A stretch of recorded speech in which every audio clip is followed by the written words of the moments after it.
In this video, I'm going to tell you what are some ideal stats for webinar Facebook ads. And then I'm actually going to show you what my current stats are and how I analyze how my ads are performing, how that entire funnel is performing along the way. So it's not just at the end, you go back and look at your stats, but you say, okay, I'm 1 week into running these ads. What does my funnel look like? How are people responding to my ads? How are people actually responding to the webinar? And are they watching it? Are they showing up?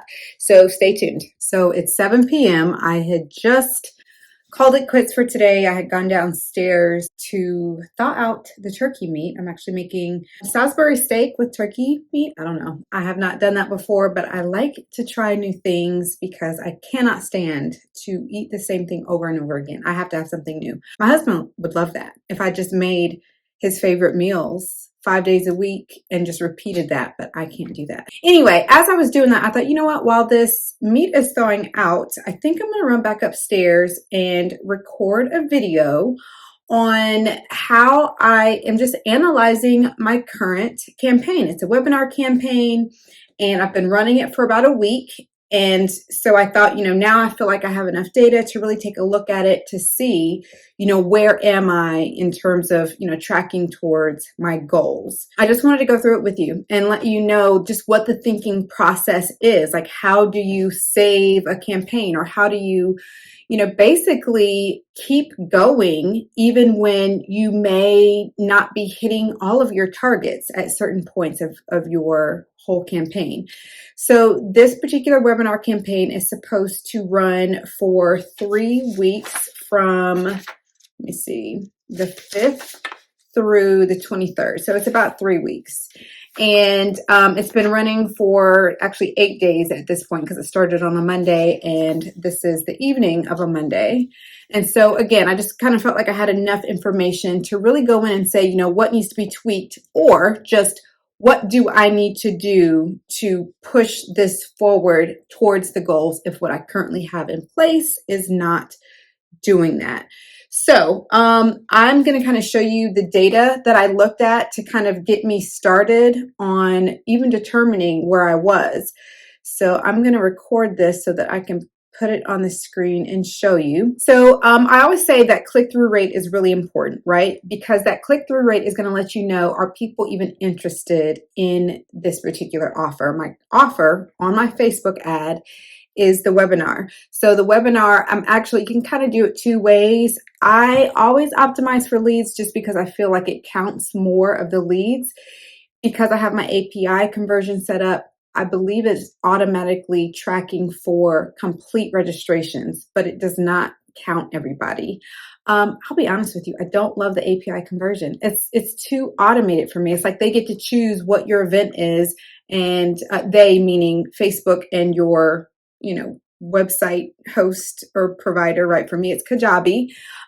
They get to decide what the conversion is. And I'm like, no, I want to tell you that this would be a lead. So I put my pixel on there. So anyway, I wanted to see how many web registrations I can get. That is my actual offer. And so just to kind of determine, is this offer good? Do people want this right now? So according to my current data, my click-through rate is, click-through rate is 1.48. Okay, so 1.48% is really good. Anything between 1 and 2% is good, right? So the fact that I'm kind of right there in the middle makes me feel like, okay, there's enough interest from the ad side, meaning anyone who's on the Facebook or Instagram platform that sees this ad, the correct percentage of people are showing enough interest where they're clicking through to the offer page, which is just a landing page where they can opt in for the webinar. So I said, okay, so that's step 1. The click-through rate is good. My cost per click right now is high, simply because my CPM is high, the cost per 1,000. So when I look at my CPM, cost per 1,000 impressions, it's $74. Ideal is $40. So I'm almost double in that arena. I'm almost double. And there are lots of things that can affect that time of year, depending on how many advertisers are on the platform. And sure, I could use the excuse to say it is Christmas time. It's December. Christmas is in 2 weeks. There's probably a lot of advertisers still putting their promotions out there. But for me, that weighs a little less than just even within your specific industry, because a client for whom I'm running ads, her cost per thousand is between $34 and $40. She has an excellent cost per thousand. So I'm like, you know what? I would love to have a cost per thousand like that.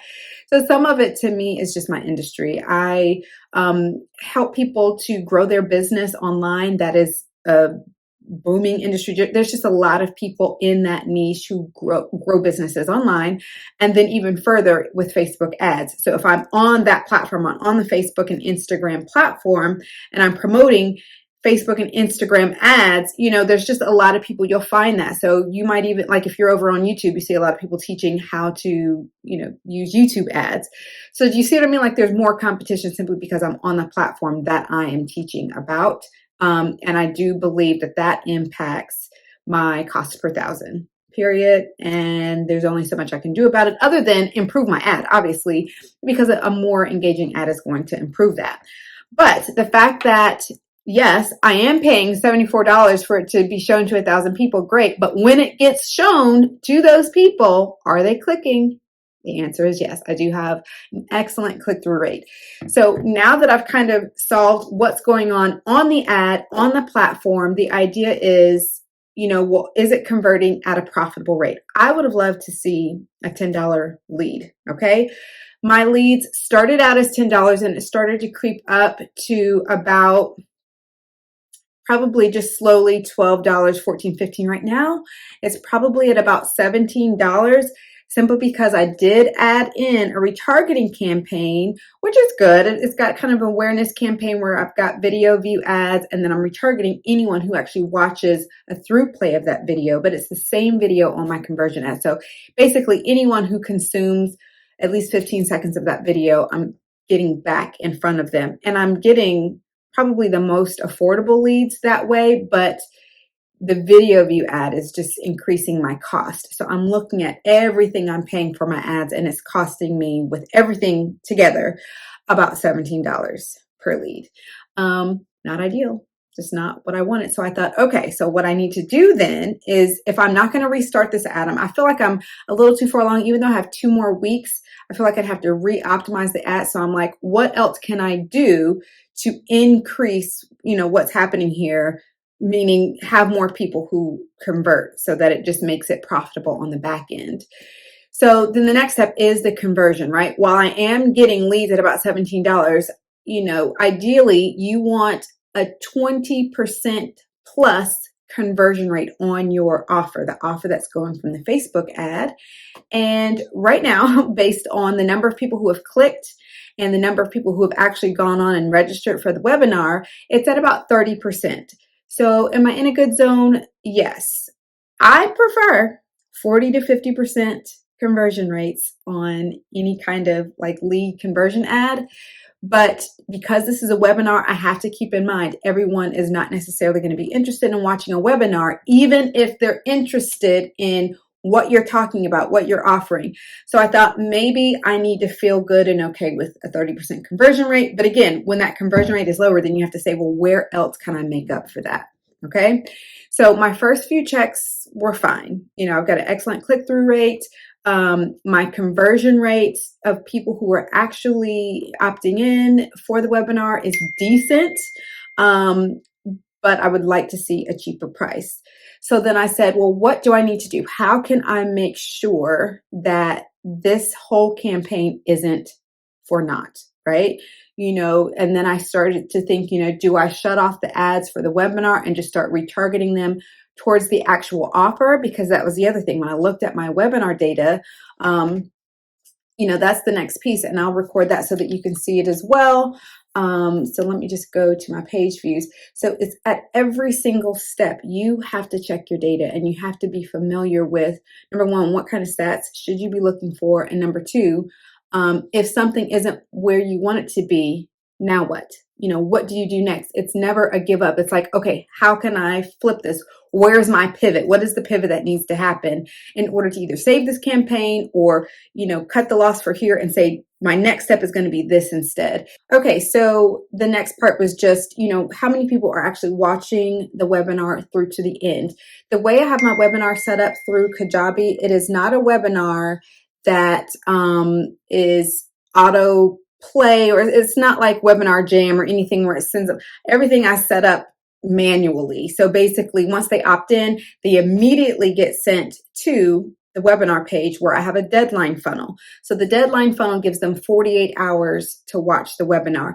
And this is really just to promote the show up rate. When it's on demand, meaning they can watch it now or they can watch it later, but I'm like, okay, but make sure you come back and watch it because I'm only going to make it available to you for 48 hours.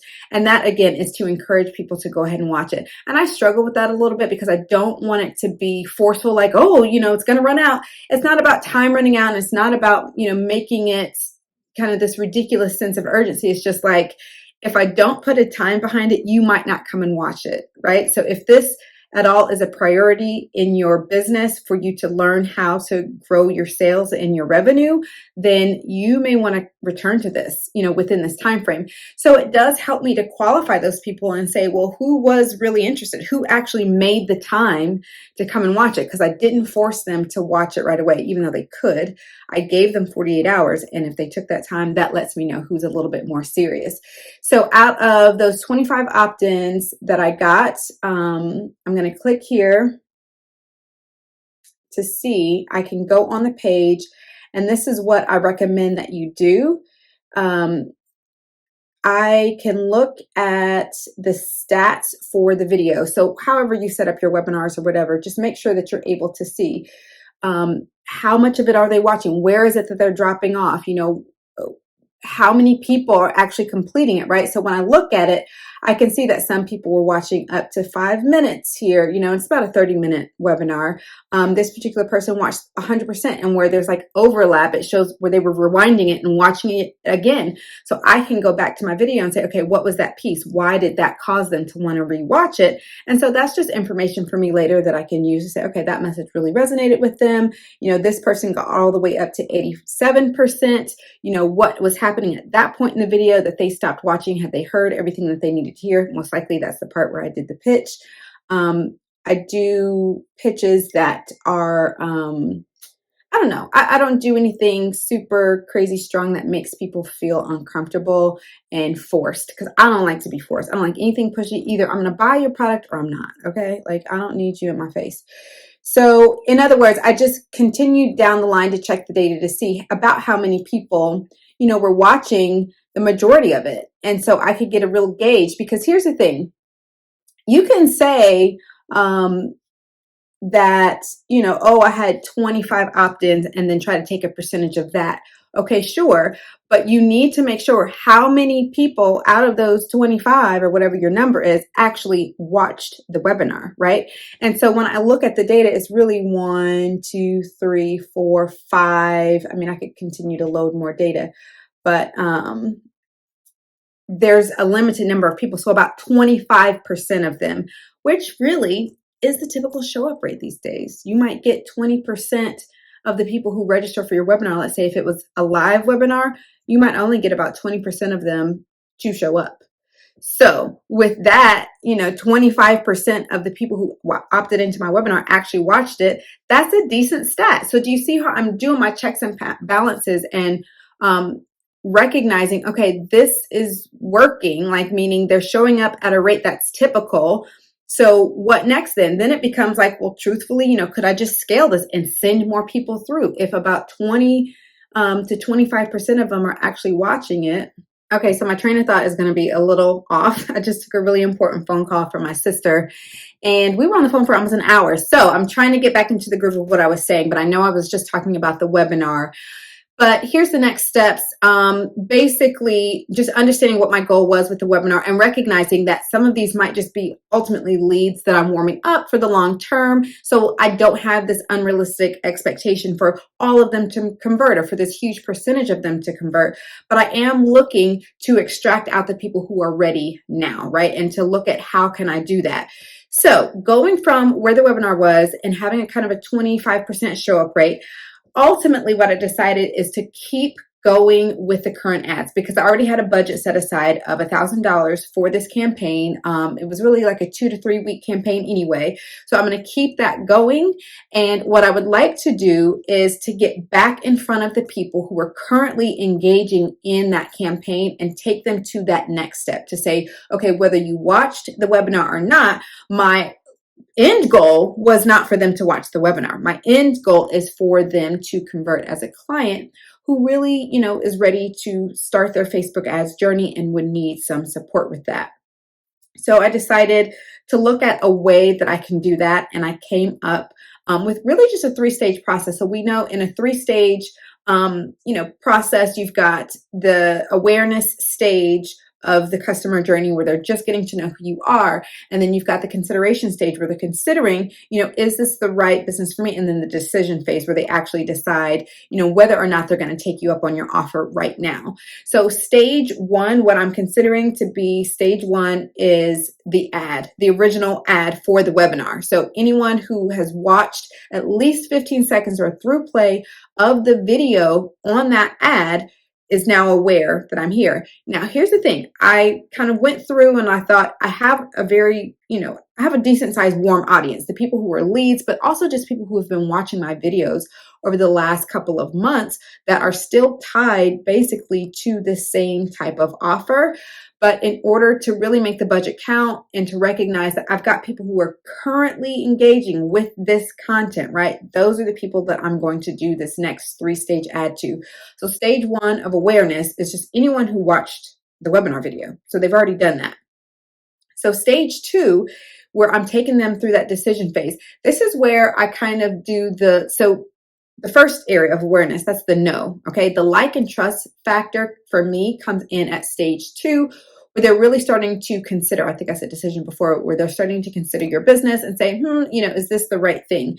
So that like and trust factor is, do I like this girl? And ultimately, once they're willing to watch a certain portion of your content, right, then you realize, okay, they're resonating with something. Otherwise, they wouldn't stick around for this long.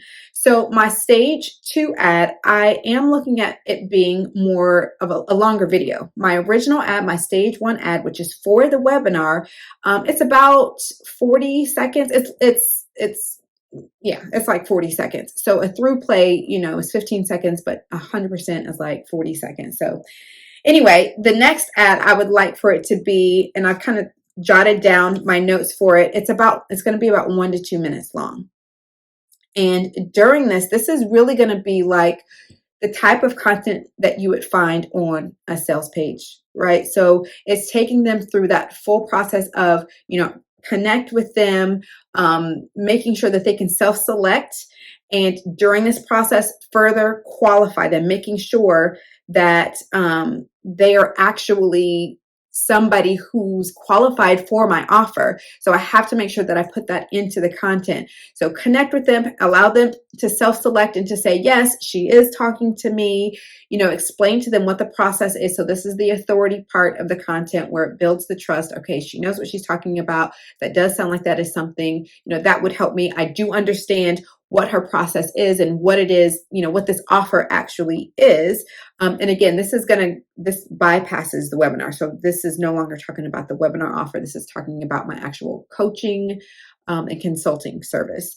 So the other thing that I wanted to put in there, well, that's basically it. Oh, and inspiration. So making sure that people understand like this is doable. So it's not just talking at them and teaching at them, but really inspiring them to let them know you are capable of doing this. Are you a problem solver? Are you a critical thinker? Do you face challenges head on as an entrepreneur and you're constantly trying to figure out how to solve problems instead of, folding? Obviously, some feelings of doubt are natural. It's just a human, feeling, but do you get past that? Do you say, okay, yes, but I can rise above this challenge and I can keep going and I'm going to figure out a way? If so, then this is for you. So really trying to inspire people to see like you are capable of running Facebook ads. It doesn't have to be scary.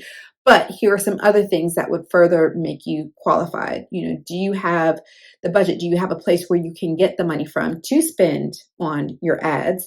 Are you willing to take the risk? There is some risk involved. So if you are completely risk averse, maybe work on that. Maybe find ways to make you feel a little bit more comfortable with running ads before you take me up on this offer, because I'm going to tell you, I'm not guaranteeing within 30 days that you're going to get all that money back. You need to be ready to say, hey, I'm going to invest in this until I figure it out. And then I'm going to be seeing, the profit and the consistent leads and sales come from it, but knowing that there's an initial investment that needs to take place. So really basically making sure that the content qualifies them as an actual person who should be in the program, inspires them to let them know that they are capable of doing the program with success, and just also kind of builds that like and trust factor so that they feel like, okay, I can take a chance on this girl. Like, this feels like a program that I could do. So that's stage 2. And stage 3 is going to be retargeting the people who engage at stage 2, right? So on each level, it's saying, all right, who engaged at stage 1, which was just people who watched the webinar ad, right, to a certain extent, and then people who watched the secondary ad and engaged with it. Maybe they click through to the sales page, because it will go to the sales page. And then stage 3 is really kind of like that final push sales pitch. Like, here it is, make a decision. And what that'll ultimately look like is find the people for whom this is currently a top priority, right? So that it's not about me convincing people and using all of these persuasive tactics to try to pull people into my world and force people to spend money that either they don't have or don't need to spend, or they're not really in a position to spend. I really want qualified people who find this to be a priority now. And that is why the numbers are so important, which is why I have to keep the webinar ads going to continue to gather up more people to show the stage 2 and 3 ads to, because there's only a certain percentage of people who are qualified. Okay. And then there's only a certain percentage of the qualified people. See how the audience size keeps getting smaller. Only a certain percentage of the qualified people are even ready to act now, right? Who are saying, no, this is a number one priority in my business. I absolutely need to figure out how to get more leads and sales, or else I might have to fold this business up, or I might have to go back and get a job, or I might have to do something that I would prefer not to do. I really want to save my business and I need to do it now, right? Whereas there's other people who might say, yes, this is good. I definitely need this. But first, I need to go do ABC, and then I'm going to come back to you, Amber. I'm going to come back in a couple of months, and then I'll be ready, right? So that's how you kind of get this continuous cycle of people, because the people who are a yes, but later, when that later comes, then I'll have a consistent pool of people to sell to at that point.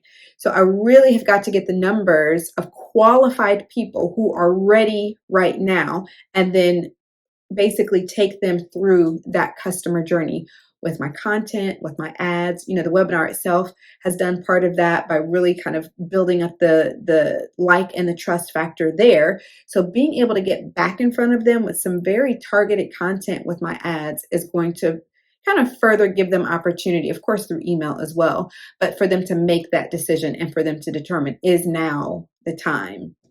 So that is my sales process, and that is how I kind of came to the conclusion, like, this is how I can save this campaign. It doesn't have to all be about this one webinar. Sometimes you go into something, you're like, this is the plan that I put forth and I'm going to see it through. But now that I'm a certain way through it, I'm going to need to do something different if I hope to see the results that I initially went in hoping to see, right?